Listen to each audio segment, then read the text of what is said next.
So what's going on, super friends? I hope your day is going well. I'm about to go to Dave & Buster's personally, get me something to eat, maybe hang out with a few cheap guys, maybe have a drink, and you guys are more than welcome to come up there if you want to. You know, I might even buy you a drink. You know, that's the type of person I am. I do things like that. So before I leave though, I want to let you know, I was reading this article, and yes, I do read. I read a lot, actually. I don't just play video games all day. But I was reading this article, and this is from current PlayStation 4 developers and Xbox One developers, a lot of which are doing cross-platform stuff, ones that come out on each one of the systems. And from the poll that they took and the interviews that I was reading, these guys are saying that the PlayStation 4 is like 50% more powerful than the Xbox One.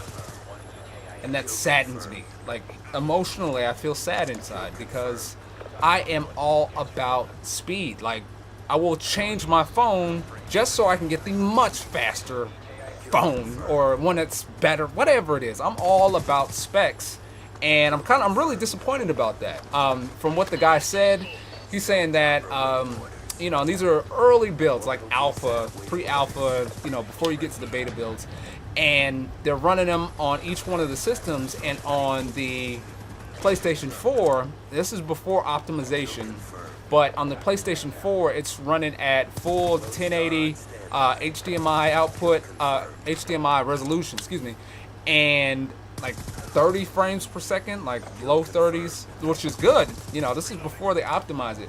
And on Xbox, same build, same game, is running at the low 20s, like high teens, low 20s, and it's like 480, maybe 720, which shows a huge lack in power for the Xbox. And as I was reading it, I'm like, oh man, you know, now I gotta get a PlayStation. But I calmed down, and it isn't a game changer just yet, because we're not really gonna see the real differences of the Xbox One and the PlayStation 4 around, you know, these launch titles, because a lot of these titles are going to come out on both of the console. There are only a few exclusives for each, and it's so expensive to develop a game that I doubt that they're just going to go out, develop an Xbox version, then go out and develop a PlayStation version. So I think a lot of them are going to look exactly the same early on. But from what I'm hearing, I think the PlayStation 4 has a bit more potential than the Xbox One. And, you know, you guys know I have been a champion for the Xbox One. And if by chance that is true, then yeah, I will go out and get me a PlayStation 4. But like I said, I'll have to see the differences in the two. If it's a dramatic difference, then yeah, I'm probably going to run out there and go get one.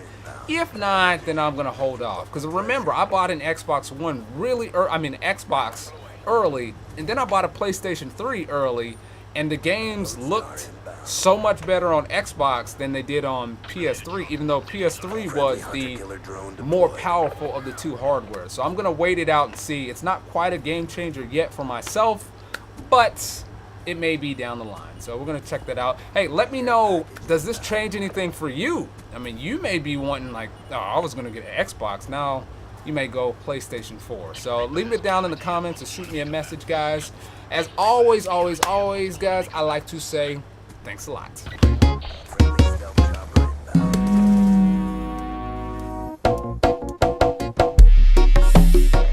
See, we only like music that rhymes.